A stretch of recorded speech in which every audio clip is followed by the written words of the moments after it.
todo mundo está lendo Lamentações de Jeremias, capítulo 3. E todo mundo lê o verso 21. Mas eu quero ler do verso 18 ao verso, eu vou já lhe dizer aqui, ao verso 33. De 18 a 33. Aqui em Lamentações, no capítulo 3. Que diz assim, então disse eu, Jeremias, o autor do texto, diz, então disse eu, já pereceu a minha glória, o que tinha de haver de bom para mim, já era, é o que ele está dizendo. O que quer que eu pudesse esperar de esplendor, de realização, de significado, de visibilização, de validação, é isso que ele chama de glória. Tudo isso já passou, não volta mais. Para mim, acabou. É o que ele está dizendo. Para mim, acabou. Pereceu a minha glória, a glória dele. E mais, como também pereceu a minha esperança no Senhor. As perspectivas acabaram e a minha esperança em Deus morreu. A minha esperança em Deus morreu. Como acontece, está acontecendo, e acontecendo hoje, acontecendo agora mesmo, e é com você que eu estou falando, de haver milhares de pessoas para quem a esperança morreu. Se essa coisa de glória de Deus, de Shekinah de Deus, de bondade de Deus me visitando, já era. Isso é papo velho que passou. E a minha esperança em Deus não tem mais razão de ser, ela pereceu, ela morreu. Esperança para quê? Esperança de quê? Onde está Deus para mim? Se tudo que eu pensei que seria a minha glória, a minha vitória, o meu sucesso, o meu bem-estar, a minha felicidade se foi. E se a minha esperança em Deus acabou. De onde é que eu vou tirar a esperança em Deus? Se aquilo que antes eu chamava de minha esperança em Deus morreu. Eu não tenho mais esperança em Deus. Tem uma quantidade enorme de gente que, se for honesta mesmo, vai dizer: a minha esperança em Deus morreu.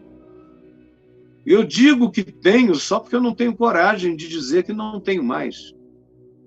Tem pastor que ainda até prega, porque não tem coragem de parar de pregar e dizer: eu não creio mais.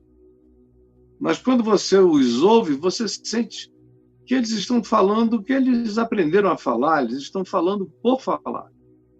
Mas aquela chama, aquele ardor, aquela paixão, aquele amor, pereceram de vez. Não há mais esperança no Senhor. E é o que Jeremias, nas suas lamentações, não tem vergonha de esconder, de dizer. E ele não só diz, ele escreve, ele pereniza o seu momento existencial, como ele está vivendo, como uma espécie de zumbi dos ecos do passado. Mas ele mesmo está destituído da Shekinah de Deus no ser dele, da esperança de Deus como alegria, como perspectiva, poder e força para enfrentar qualquer que fosse o cotidiano. Ele prossegue e diz: lembra-te da minha aflição, ó Deus, lembra-te da minha aflição, lembra-te do meu pranto, da minha frustração, da minha tristeza, da minha depressão, lembra-te, olha para mim, que sou um indivíduo para quem as glórias sonhadas evaporaram-se e as esperanças projetadas pereceram. olha para mim, tem compaixão, lembra-te de como me importei, lembra-te de como eu me esforcei, lembra-te de como eu dei tudo de mim, da minha aflição e do meu pranto. Lembra-te das tristezas que eu vivi por causa dessa fé, ou por causa das esperanças que eu tinha. Lembra-te do amargor da minha alma, lembra-te do absinto, lembra-te do veneno com o qual eu me envenenei, esperando o que não se cumpriu. Não se cumpriu, não se realizou. E agora o que eu tenho a te dizer é que a minha alma, estou falando é com você, estou lendo Lamentações, mas é para você e com você, entendeu? Fica aqui comigo, presta atenção. Minha alma continuamente recorda esse tempo, essa hora, essa esperança. E quanto mais eu me lembro que eu já criei assim, que eu já fui assim, que eu já sonhei assim, que eu já vivi assim. Quanto mais continuamente eu me recordo disso, mais a minha alma se abate, se achata, se esmorece, se esvai, se esmaece, se acachapa dentro de mim. O que eu posso fazer? O que eu posso fazer? O que eu posso fazer nessa angústia de ser e de não conseguir mais visualizar esperanças? Porque parece que todas as promessas de Deus secaram, murcharam, se foram, desidrataram nas suas esperanças bem diante da minha face. O que eu posso fazer? E então surge dentro dele, rasga essa mortalha de tristeza depressiva, uma voz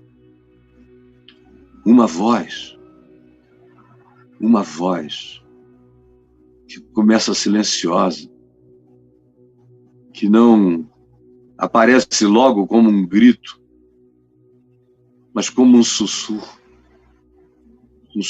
que vai crescendo, que vai aumentando, que vai se fortalecendo no ser, no interior, no coração, na mente. Um sussurro que vai virando voz, que vai virando convicção, que vai se transformando em declaração, até que vira uma proclamação.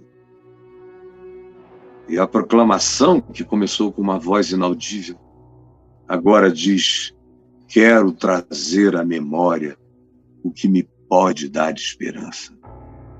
Quero trazer à memória o que me pode dar esperança. E não são memórias do meu passado.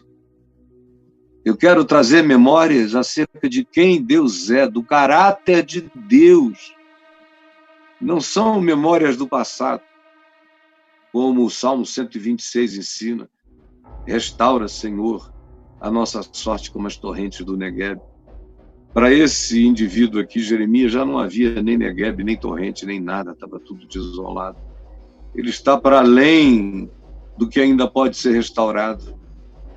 Tudo tinha sido destruído, não sobrara nada, nem como metáfora, nem como memória pessoal. Por isso, ele diz: quero trazer à memória o que me pode dar esperança. E o que ele vai dizer que pode dar esperança não tem absolutamente nada a ver com nenhum feito, nenhuma realização, nenhuma ocorrência do passado. Tudo tem a ver apenas com quem Deus é, com que ele aprendeu desde sempre que poderia confiar. E o que ele aprendeu, no que ele poderia confiar, era no caráter de Deus, era em quem Deus era. O Deus que diz que se nós formos infiéis, Ele, todavia, permanece fiel, porque não pode negar-se a si mesmo. É acerca desse Deus que ele está falando. Quero trazer à memória o que me pode dar esperança. E o que me pode dar esperança é a grande pergunta, é a grande questão, o que me pode dar esperança? Aí ele lembra de 6, 7 coisas que poderiam firmar a esperança no coração dele. São as mesmas que eu trago para você, que eu trago para mim mesmo e que eu já trouxe para mim mesmo em ocasiões onde tudo estava devastado. Eu não sou um homem que falo a respeito do que nunca experimentei, nem nunca provei, só li em livros. Não, a minha vida é o livro das devastações, das perdas, das glórias que acabaram, das esperanças que morreram. Eu mesmo já fui tratado como um morto, como um ser cujo corpo apenas continuava vivo, mas o resto de mim foi declarado acabado por muita gente. Mas eis que eu estou aqui. Eis que eu estou aqui conhecendo a aflição, a tristeza, a glória desvanecente, a esperança morta. Mas eis que eu estou aqui vivo, levantado, em pé, inteiro, eu mesmo. Amém. E o que eu trago? O que eu aprendi? Aprendi dentro do meu próprio coração. Porque esse texto aqui eu conheço desde a minha juventude. Mas tê-lo para mim, como algo inscrito dentro do meu ser, é outra coisa. Totalmente diferente. E quem ouve, ouve vendo a diferença. Não é um estudo bíblico. Eu estou falando de algo que eu conheço, que eu já provei, no que eu me estribo e já me estribei, que eu tenho experiência pessoal de que é verdade. Eu quero trazer à memória o que me pode dar esperança. E o que me pode dar esperança é a pergunta. O que pode dar esperança a você é a questão.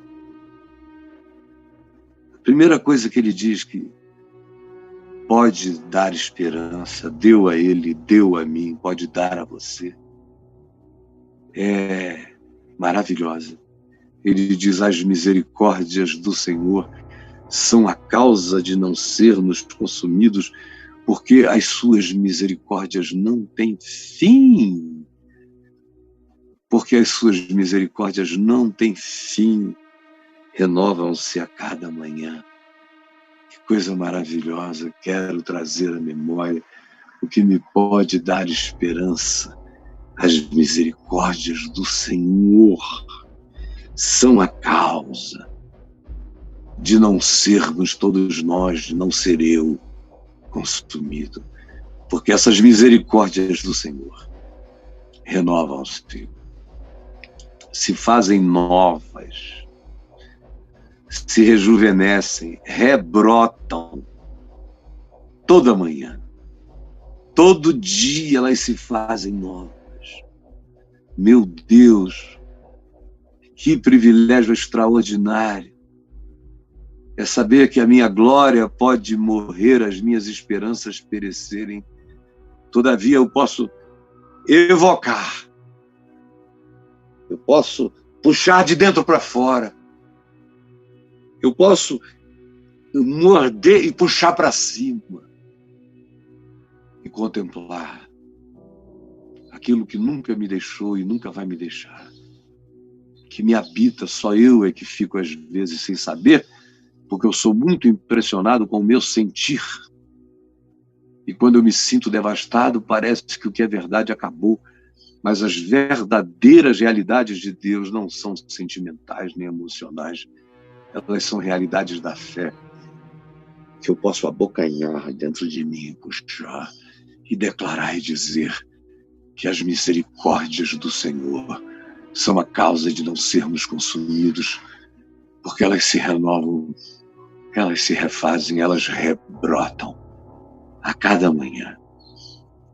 Cada manhã. Essa é a primeira coisa. Que me dá esperança em qualquer hora, em qualquer tempo. Morre o pai, eu tenho esperança, morre a mãe. Eu tenho esperança, morrem filhos. Eu tenho esperança. Eu perco tudo. Eu tenho esperança. Vão-se praticamente todos os milhares de amigos. Eu tenho esperança. Declaram-me morto. Eu tenho esperança. O mundo inteiro me sepulta. Eu tenho esperança. Eu tenho esperança. Por quê? Porque eu sou filho das misericórdias. Dessas mesmas misericórdias que se diz que vão de eternidade a eternidade, de eternidade a eternidade. Uma eternidade só é pouco para elas vão de eternidade a eternidade. Não é nem de década em década, eu vivo algumas décadas, elas vão de eternidade a eternidade. Não é nem de século em século, de milênio em milênio. Não, é de eternidade a eternidade. Elas não são medidas por anos, nem por bilhões de anos, elas vão de eternidade a eternidade. Do Big Bang para cá, a gente teve apenas 14 bilhões e 500 milhões de anos, ou seja, nós não tivemos nem nada de uma eternidade. Mas as misericórdias do Senhor vão de eternidade a eternidade. Por isso, é coisa simples para o que existe de eternidade a eternidade se renovar a cada manhã. Elas são a causa de eu não ser consumido, porque elas não param, elas não acabam, elas não murcham, elas não perecem nunca, elas continuam, elas são eternas. A misericórdia de Deus, misericórdia significa ter um coração conduído pela miséria do outro. Isto é misericórdia. Esse condoer-se pela miséria do outro. Nem Deus vai de eternidade a eternidade. Por isso, as misericórdias são a causa de não sermos consumidos. Não fomos, não somos, não seremos. Você me entendeu? Você não será consumido. Creia nisso. Você não será consumido. Essa é a primeira razão. Bastava essa, né? Não bastava? Para mim, bastava essa. Eu sabia que as misericórdias dele são a matéria-prima da aliança dele comigo. Não são alianças nem de ouro nem de prata, são alianças de misericórdias eternas que ele fez comigo, fez contigo. Essa é a primeira razão. Sua fidelidade é grande.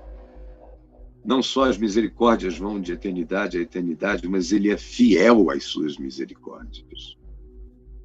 E a fidelidade dele é totalmente ilógica, louca. Como Paulo disse, que se nós somos infiéis, escrevendo a Timóteo, ele disse, olha, guarda isso para sempre no teu coração. Se nós somos infiéis, ele, todavia, permanece fiel. Porque ele não sabe, ele não pode, o Todo-Poderoso não pode certas coisas, ele não pode negar-se a si mesmo. Se somos infiéis, você foi infiel? Ele, todavia, permanece fiel, porque não pode negar-se a si mesmo. A segunda grande razão, ele dá aqui. Ele diz, olha, se anime, se alegre na sua esperança, sabendo que o Senhor é a sua porção, o Senhor é o seu galardão, o Senhor é o seu tesouro, o Senhor, e tudo quanto Ele é a sua herança, você é um herdeiro de Deus. Não importa se derrubaram os muros de Jerusalém, se destruíram o templo, se arruinaram a sua casa, se castraram os jovens dessa geração, o Senhor, todavia, continua a ser a sua porção, a sua herança. Diz a minha alma. Isso eu preciso ensinar a minha alma. Eu preciso ensinar a minha alma isso todo dia. Se as misericórdias são eternas, então minha alma aprende isso. Aprende isso, Senhor, é a tua porção e a tua herança. Você que está impressionado com o horizonte imediato de destruição, de cativeiro, de falências, de Jerusalém transformada em ruínas, de tudo acabado, como se nunca mais nada fosse a ver. Que é isso, Jeremias? Eu estou te falando daqui, 2.600 anos depois, dizendo, olha, não deu tudo certo ainda porque os homens não deixam, mas Jerusalém está lá. Eu preciso ensinar a minha alma, não olhando para o passado do passado, mas olhando pela fé, o Senhor, que é a minha porção e a minha herança. Não é a história que me dá essas esperanças, é a eternidade que me dá essa segurança. Quando eu digo e quando eu sei que o Senhor é a minha porção, o Senhor é a minha herança, fica sabendo disso, minha alma, aprende isso. O Senhor é a tua porção, o Senhor é a tua herança. Aprende isso. Aprende isso. A minha porção é o Senhor. A minha alma diz, aprendeu. Aleluia.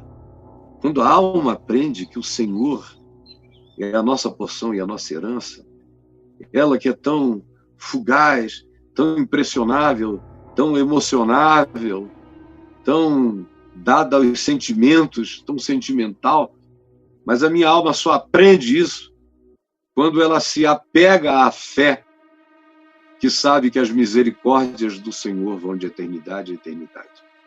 Quando eu, pela fé, tomo posse disso, tudo mais começa a se restaurar em mim. E uma das coisas que se restauram em mim é a minha alma.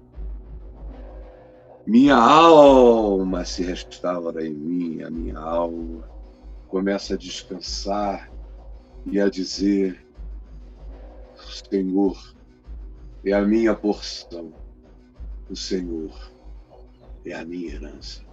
Porque as misericórdias de Deus não têm fim. Então, nada mudou. O Senhor é a minha porção e a minha herança. Sim, porque tudo isso se renova todas as manhãs, porque a sua fidelidade não muda e as misericórdias dele se renovam todo dia. A minha alma aprendeu a se renovar no amor de Deus e a declarar que eu não perdi nada, que está tudo ainda disponível, está tudo ainda passível de ser objeto de posse pela fé. Posse pela fé. A minha porção é o Senhor, porque a sua misericórdia não tem fim. Portanto, esperarei nele, esperarei nele, esperarei nele, esperarei nele. Se é assim, qual é a coisa mais lógica a fazer? Se é assim, esperarei nele. Você que está aí desesperado, você que não só perdeu a esperança, mas entrou em estado de desespero, ouça essa palavra, ela cura, entendeu? O que eu estou te dando é cura, é medicina para a sua alma. Ela cura, ela levanta do leito da depressão, ela levanta do luto da fé, ela levanta da mortalha, tira a mortalha da desesperança de sobre a sua cara. Se você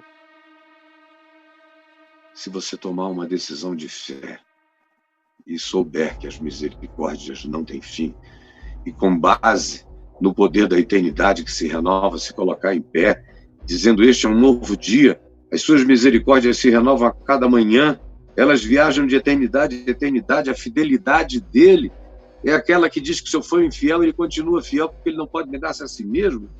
Então, eu tenho todas as razões do mundo para crer que a minha esperança, sendo real, a minha porção não murchou, a minha herança não desvaneceu, meu galardão está intocável. Não para o futuro, ele já pode ser um bem precioso em mim agora. Eu posso já viver tomado pela alegria do galardão eterno, para fazer e experimentar o processo de reconstrução de todas as minhas ruínas. Eu já vou reconstruir as minhas ruínas de posse da certeza dos meus galardões, das minhas porções eternas. Você compreendeu? Pela fé. Aí ele dá uma terceira razão para eu trazer à memória o que me pode dar esperança. E diz: bom é o Senhor para os que esperam por ele, para a alma que o busca. Não é maravilhoso? Você pode trazer à memória o que pode lhe dar esperança, sabendo de tudo isso que eu já disse, ainda mais. Bom é o Senhor. Você está falando com aquele que tem prazer na bondade. Com aquele que tem prazer na bondade. Você entendeu? Bom é o Senhor. Bom é o Senhor para os que esperam por ele, para a alma que o busca. Você já sabe que isso tudo é imutável, que ele é a garantia de todas as coisas, mas nem por causa disso a minha alma deixa de buscar. E eu o busco toda hora, todo dia. Meu coração fala com ele diuturnamente, mesmo quando eu estou falando com os outros, quando os outros estão falando comigo. Ai de mim se não falasse com ele o tempo todo. Meu Deus, quando a gente para de falar com Deus enquanto a gente fala com os outros, a gente fala muita besteira. Quando a gente para de falar com Deus enquanto os outros falam com a gente fala muita bobagem. Quando a gente para de falar com Deus enquanto a gente pensa os nossos próprios pensamentos, a gente pensa muita idiotice. Eu preciso falar com Deus ininterruptamente para que o meu pensamento não se corrompa, para que a minha palavra não se distorça, para que a minha compreensão não se torne turva. Eu busco o Senhor, eu falo com Ele, eu converso com Ele, eu oro sem cessar. Ele é bom para os que esperam por Ele. Ele é bom para a alma que o busca e que não perde o foco. A alma que o busca mantém o foco nele. Mantém o foco na bondade dele. Na bondade dele para comigo. Para com os que esperam. Então eu mantenho a minha esperança viva. Porque a bondade e a esperança se encontram. Elas se beijam. Quando eu vivo nessa certeza da bondade de Deus para comigo. Bom é o Senhor para os que esperam por Ele, para a alma que o busca, que o invoca, que se mantém nesse estado, que faz da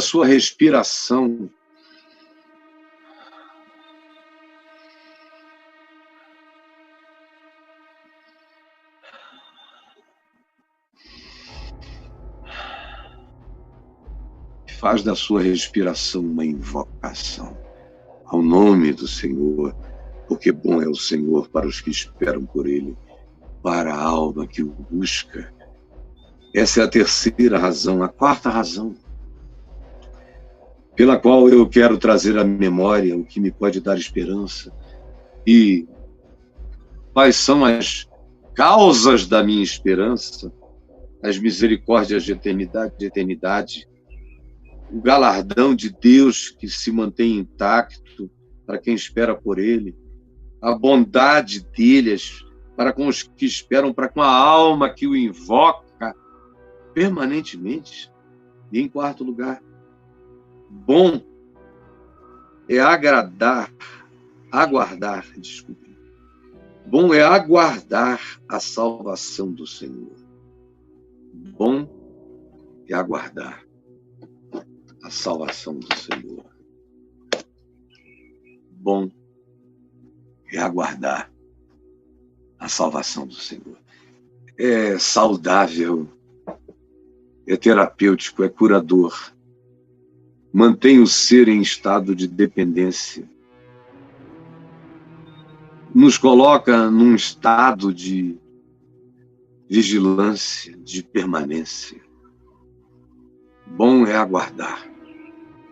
Bom é ter os olhos abertos no horizonte da existência, sabendo que a qualquer momento a salvação do Senhor vai brotar para mim e para você. Vai brotar. Bom é aguardar. É contra a lógica humana. A lógica humana não gosta de aguardar, não é? Vocês aqui, milhares de vocês, quando me ouviram ler aqui, bom é aguardar, disseram, poxa, quando é que esse negócio vai chegar? Ainda tem essa coisa de aguardar, especialmente nessa geração que não sabe esperar nada. Essa é uma geração que não sabe aguardar a salvação. Uma esperança de uma geração desesperada. A salvação tem que ser instantânea e ela não é. Deus tem que ser instantâneo e na maioria das vezes ele não é. Às vezes ele é, mas é às vezes. Na maioria das vezes, aqui no espaço-tempo que Deus criou, ele ensina a gente a viver o espaço e viver o tempo. Portanto, ele nos ensina a capacidade de ter esperança, de ter paciência, de ter espírito de resignação, de ter calma, de ter pacificação, de ter resiliência, tenacidade, perseverança, coragem, fé, porque a fé cresce não na instantaneidade das respostas, mas no aguardo delas é que a minha fé se desenvolve, se expande, ela cresce. Cresce. Por isso é bom aguardar. Bom é aguardar a salvação do Senhor. E olha só, e isso em silêncio. Ai, ai, ai, ai, ai, ai, ai.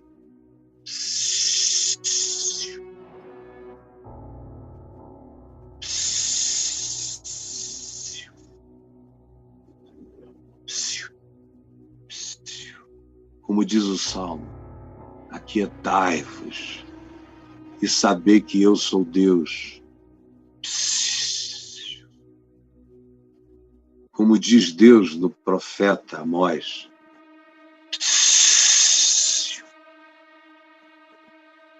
O texto original da Bíblia não diz nada. O que está escrito é, em hebraico, silêncio. Bom é aguardar. Bom é aguardar a salvação do Senhor, e isso em silêncio, sem papo. Tem gente que diz que está aguardando a salvação do Senhor, mas fica falando o tempo todo, vai para uma reunião aqui, vai para outra ali, procura um profeta, procura um conselheiro, procura um pastor, procura todo mundo, fala o tempo todo, reclama, resmunga, pergunta se alguém tem uma ideia, se alguém tem uma intuição, se alguém tem uma revelação de quando o Senhor vai fazer essa salvação se manifestar em favor dela. Ai, que coisa chata! Chata é a palavra. Porque você vira um chato quando diz que está esperando a salvação do Senhor, e isso em tagarelice, não é em silêncio. Em resmungação, não em silêncio. Em murmuração, não em silêncio. Bom é o Senhor para os que aguardam a sua salvação, e isso em silêncios quietos. Você vai ter que aprender a aguardar a salvação do Senhor quieto, sem murmuração, sem perguntas, e, sobretudo, minha amiga, meu amigo, sem ansiedade. Sem ansiedade. Vai ter que aprender a aguardar em silêncio, implicando que isso seja em descanso, sem ansiedade, lançando sobre ele toda a nossa ansiedade, porque ele tem cuidado de nós.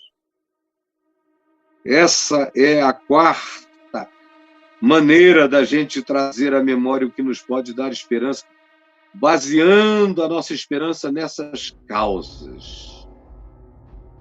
E aí vem a quinta causa. Bom, aqui já não é bom para o homem o que o Senhor faz, agora tem algo para o homem aprender, explicitamente para ele fazer do começo ao fim. Bom é para o homem. Bom é para o homem, bom para você, bom para mim. Aí você diz o quê? Suportar, aguentar. Bom é para o homem aprender a aguentar. Aprender a aguentar. Eu tinha aguentado muitas coisas já na vida. Dos 18 anos para frente, eu aguentei muitas coisas. Eu aguentei a traição fraterna de muitos amigos que eu queria muito bem. Amava mesmo, como se fossem irmãos. De repente eu fiquei sabendo que eles falavam mal de mim, que eles eram cheios de inveja a meu respeito, ou que eles eram só aproveitadores.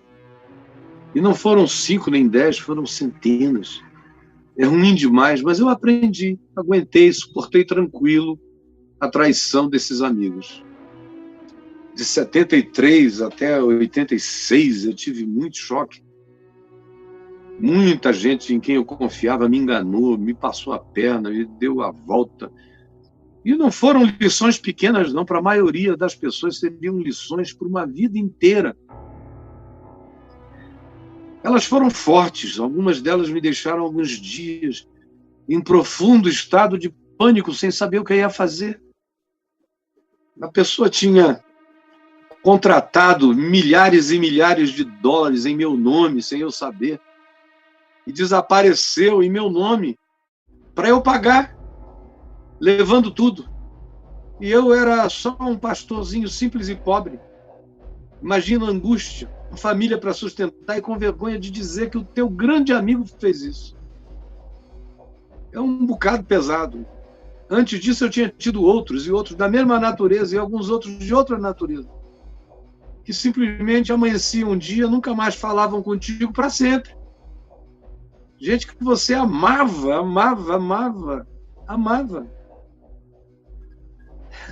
Que estranho não ser sentido. Mais de 30 e tantos anos depois, eu ainda amo. O que eles fizeram não mudou nada em mim por eles. Eu os amo, tenho até saudade deles às vezes. Mas foi uma dor, e não foi um só, foram vários na mesma toada. Eu já tinha tido alguns sofrimentos, já tinha sepultado um filhinho. Tem gente que fica 10 anos no terapeuta porque sepultou um filho com um dia de vida, meio dia de vida. Eu sepultei um com 10 horas de vida. Lindo. Luiz foi o nome dele. Mas eu passei batido. Muitas coisas tinham havido, muitas tristezas, muitas decepções pequenas, muita gente em quem eu confiava, que eu descobria de repente que o cara era um estelionatário. E quando você é pastor de igreja, meu Deus, você tem tanta decepção. Mas olha, eu passei por tudo isso assoviando, nunca me foi um problema, eu nem considerava isso tribulações. Quando alguém sabia que vinha falar comigo, me dizia, poxa, Caio, quanta tribulação você vem passando, eu dizia, desculpa, quais? Porque eu nunca tratei isso como tribulação. Sempre foram coisas apenas da natureza humana.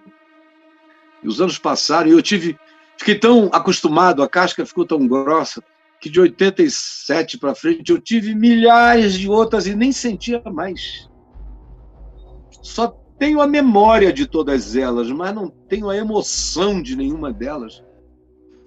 Porque eu aprendi a ser resiliente com essas coisas que desmancham a tanta gente. A mim elas não causam nada.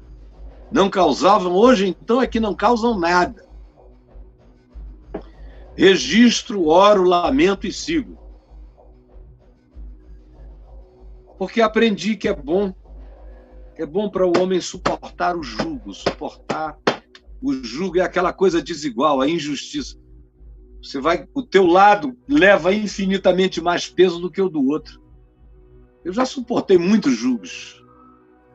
Jugos desiguais em tudo que você quiser. Jugo desigual é o meu nome, se você quiser. Até o dia de hoje. Vou carregando, eu levo as coisas, mas sabendo que eu vou levar quase sozinho.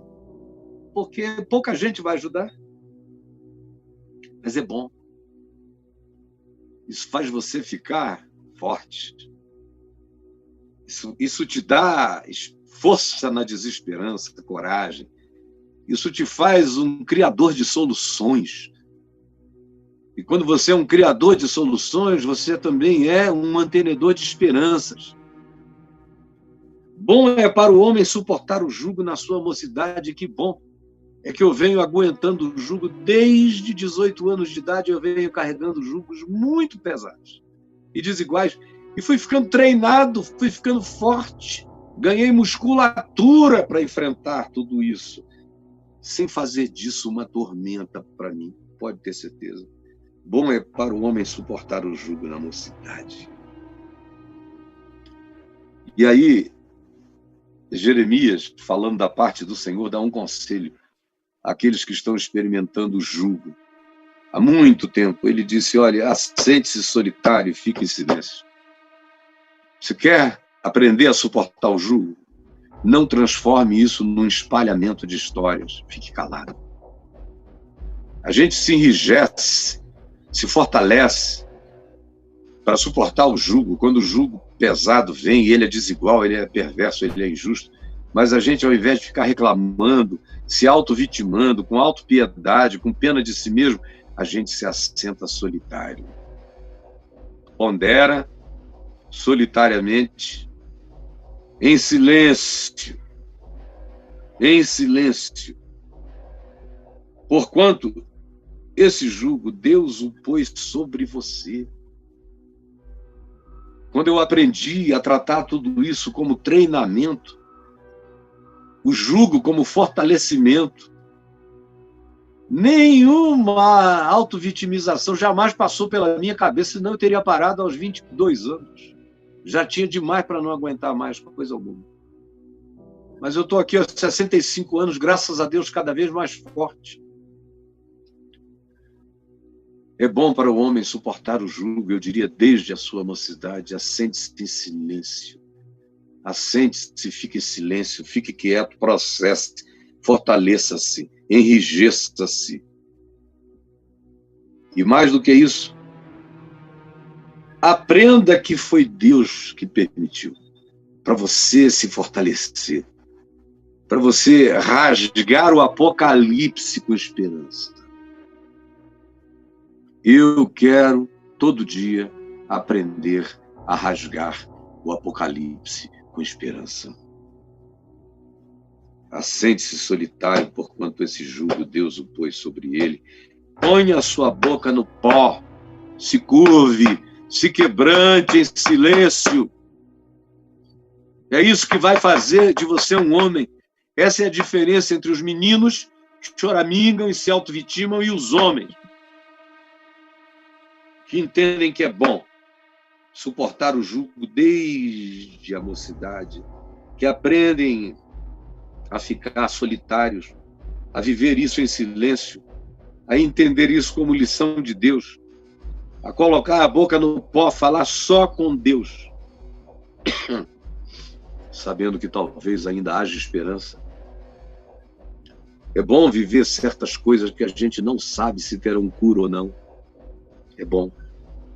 O período dessa ignorância silenciosa, quando é silenciosa, quando é quieta, quando a gente bota a boca no pó, sem saber se haverá esperança ou não, mas perseverando silenciosamente em Deus, Isso é bom, isso é maravilhoso, porque quem se levanta daí é outra pessoa.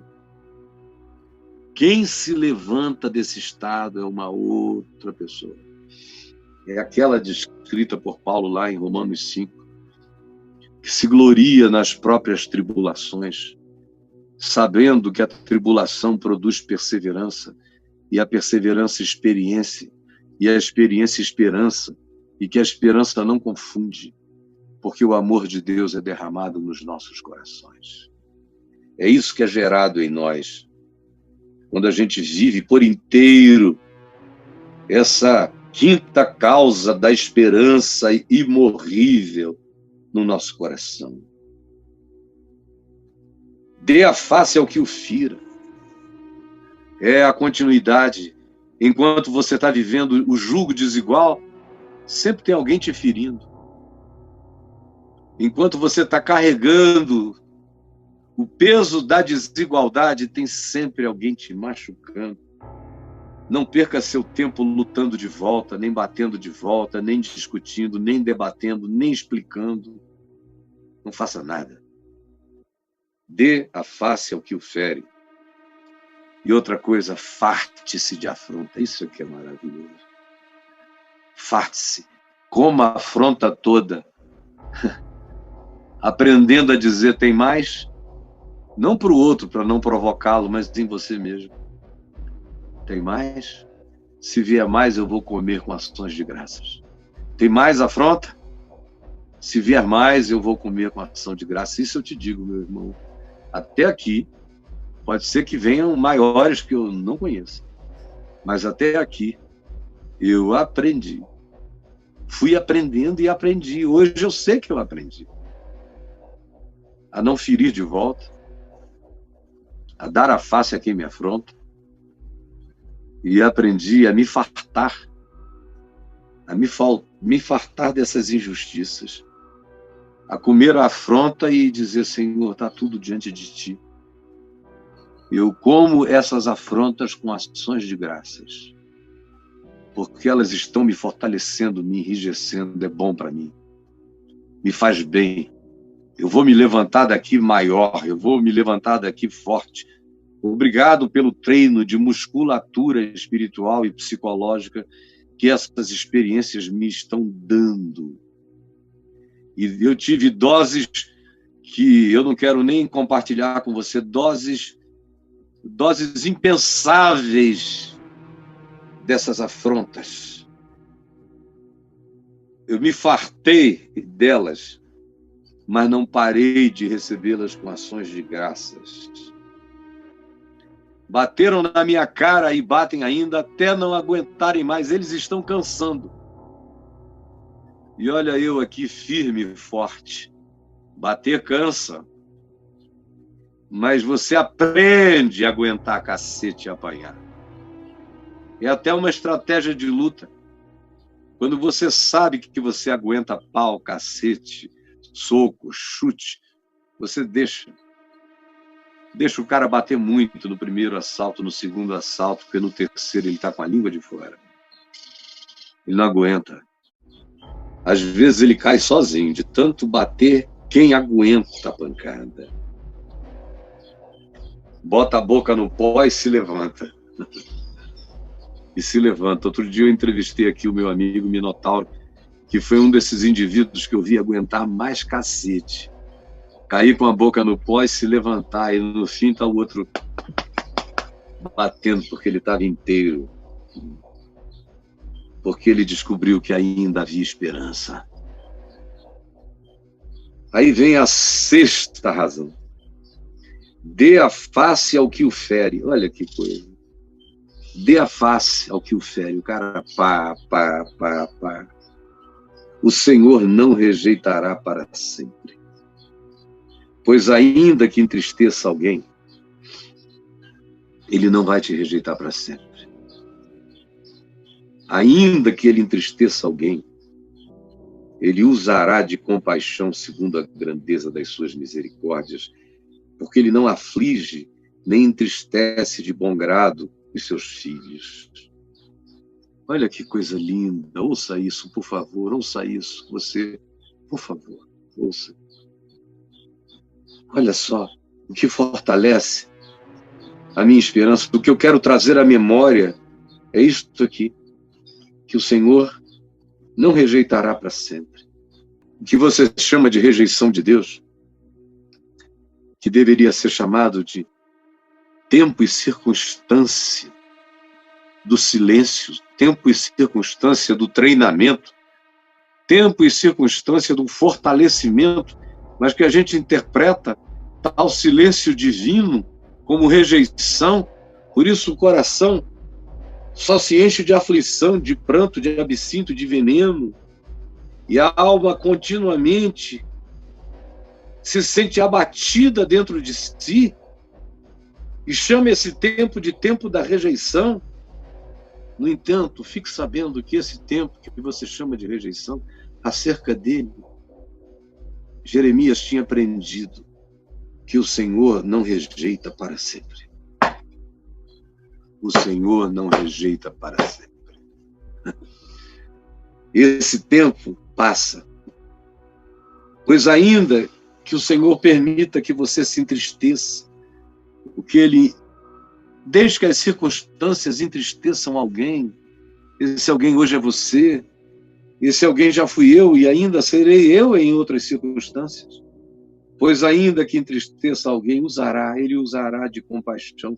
Ele é o Deus da misericórdia que vai de eternidade a eternidade, Ele usará de compaixão. Ele vai se compadecer, Ele vai se enternecer.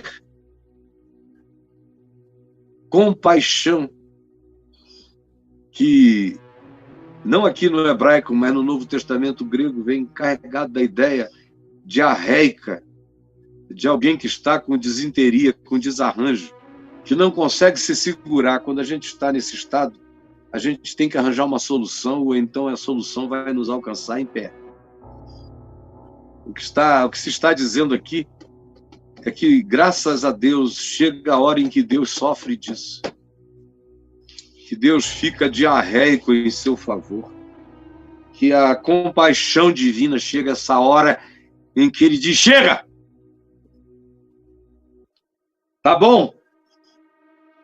Isso não vai durar para sempre. Já foi o bastante a tristeza que ele viveu, que ela viveu. Chegou a hora do selo da minha compaixão, segundo a grandeza das suas misericórdias. Isso aqui é maravilhoso. Olha só, o que eu estou dizendo aqui é de uma simplicidade infantil. O problema é que, conquanto seja de uma simplicidade infantil, é de uma sabedoria eterna. É de uma pedagogia que nenhum coach nesse mundo vai te ensinar. Que nenhum dos melhores filósofos jamais concatenou para dizer para um discípulo dele. Nem Platão. E está aqui. É para você, é seu.